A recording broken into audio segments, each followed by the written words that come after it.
Hello বন্ধুরা, আসসালামু আলাইকুম। কেমন আছো তোমরা সবাই? আজকে আবার নতুন আরেকটি রেসিপি নিয়ে চলে আসলাম। সেটি হচ্ছে সহজভাবে এই শাক রান্নার রেসিপি। আজকে হচ্ছে শাক রান্না ও করলা ভর্তা, দুটো রেসিপির ভিডিও একত্রে তোমাদের সাথে শেয়ার করব।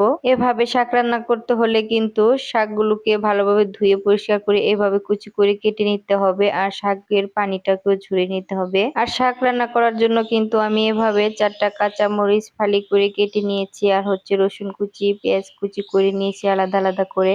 যারা মরিচ খেতে পছন্দ করে না তারা স্কিপ করে দিতে পারবে। এখানে চুলাতে প্যান বসিয়ে নিয়ে দিয়ে দিলাম এখানে পরিমাণ মতো সয়াবিন তেল। এরপর প্রথমে দিয়ে দিলাম রসুন কুচি দেওয়ার পর হালকা একটু নেড়ে চেড়ে নিচ্ছি।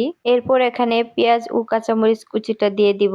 এরপর এগুলোকে ভেজে হালকা ব্রাউন কালার করে নিতে হবে। আমার কাছে মনে হচ্ছিল যে এখানে তেলটা কম হয়ে গেছে, তার জন্য আবার এখানে একটু তেল দিয়ে নিলাম। আমি কিন্তু অনেক শাক পছন্দ করি, শাক আমার কাছে অনেক প্রিয় একটি খাবার, কিন্তু শাক রান্নাটা আমার কাছে বেশ ঝামেলার মনে হয়, কারণ শাক সিদ্ধ করার পর পানি ঝরাতে হয়, আবার সোমবার দিতে হয়। এতে করে আমার কাছে অনেক ভালো ঝামেলাই মনে হয়। ব্রাউন কালার চলে আসলে এখানে আমরা শাকগুলোকে অ্যাড করে দিব।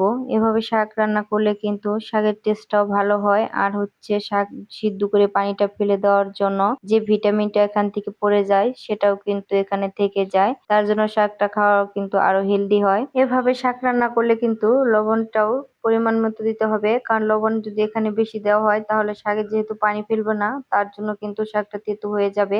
যারা শাক প্রেমী, শাক অনেক বেশি খেতে পছন্দ করো এবং ব্যাচেলর ভাই যারা রয়েছে তারা সবাই কিন্তু সহজে এভাবে শাক রান্না করে খেতে পারবে। মাঝে মাঝে ঢাকনা দিয়ে ঢেকে রেখে দিয়ে ভালোভাবে নেড়ে চেড়ে পানিটা শুকিয়ে নিলে কিন্তু ঝরঝরে শাকটা রান্না হয়ে যাবে।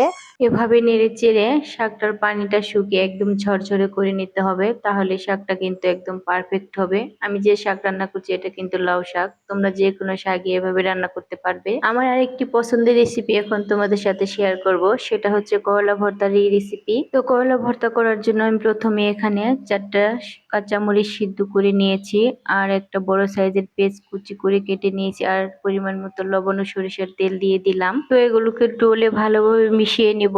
তোমরা অনেকে আছো যারা করলা ভর্তাতে মরিচটা পছন্দ করো না, খেতে চাও না, কিন্তু আমি অনেক বেশি পছন্দ করি ঝাল করে করলা ভর্তা খেতে। এভাবে খেয়ে দেখবে অনেক বেশি মজার হয়। আমি কিন্তু এভাবে ঝাল ঝাল করে করলা ভর্তা খেতে অনেক বেশি পছন্দ করি, আর করলাটা অবশ্যই বেশি করে সিদ্ধ করে নিতে হবে, তা না হলে কিন্তু এর টেস্টটা ভালো হবে না। তো তোমাদের কাছে কেমন লাগলো আমার এই রেসিপি গুলো? যদি ভালো লেগে থাকে তাহলে ভিডিওটিতে অবশ্যই একটি লাইক করে দিবে, আর কমেন্ট কিন্তু ভুলবে না। আর তোমরা যারা যারা আমার এই নতুন সহজ রেসিপি গুলো সবার আগে পেতে চাও তাহলে অবশ্যই আমার চ্যানেলটাকে সাপোর্ট করে দিবে এবং বেল বাটনে ক্লিক করে দিবে। সবাই অনেক বেশি ভালো থাকবে, সুস্থ থাকবে। আল্লাহ হাফেজ।